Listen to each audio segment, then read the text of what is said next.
Today on the Toy Cave, the origin story of my collection.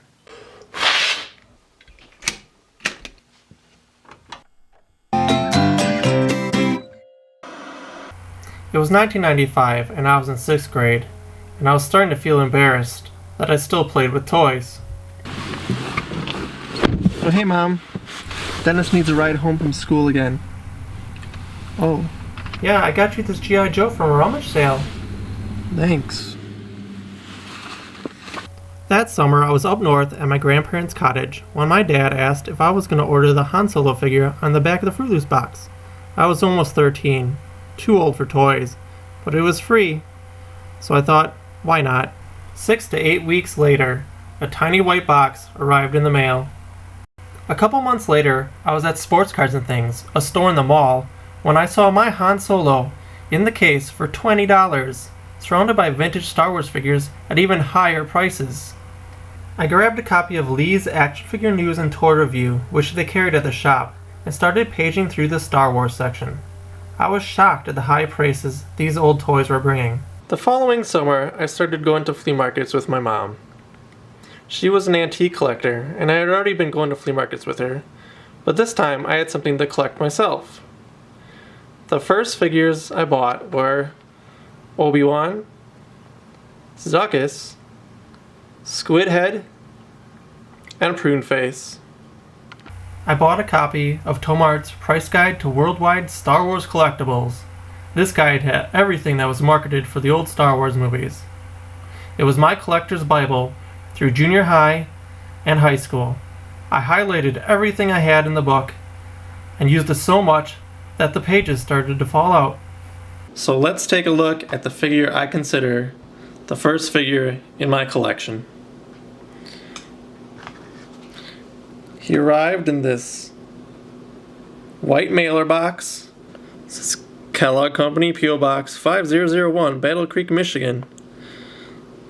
U.S. postage paid. And when you open them up,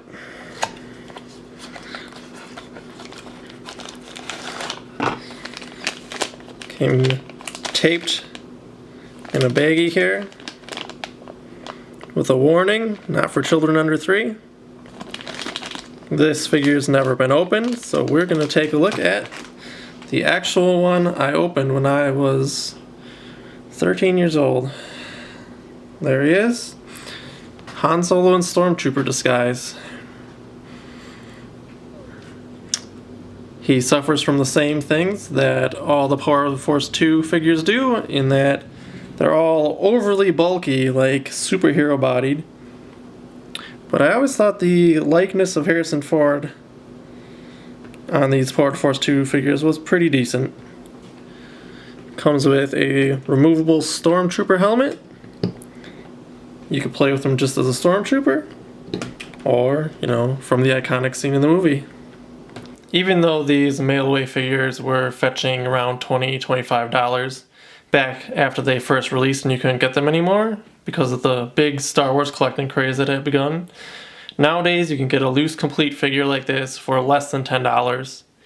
And you can get a nice sealed example for maybe $15 to $20. They aren't worth much, but the most important thing about these cereal premiums is, do they taste good?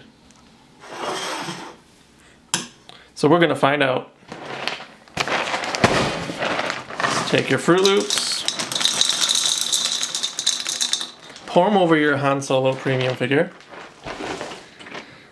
add a little bit of milk,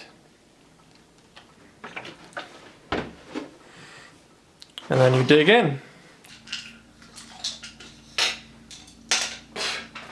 Stale. So that's it. That's how one free action figure became all of this. I'd like to thank you all for watching. Hope you enjoyed the story.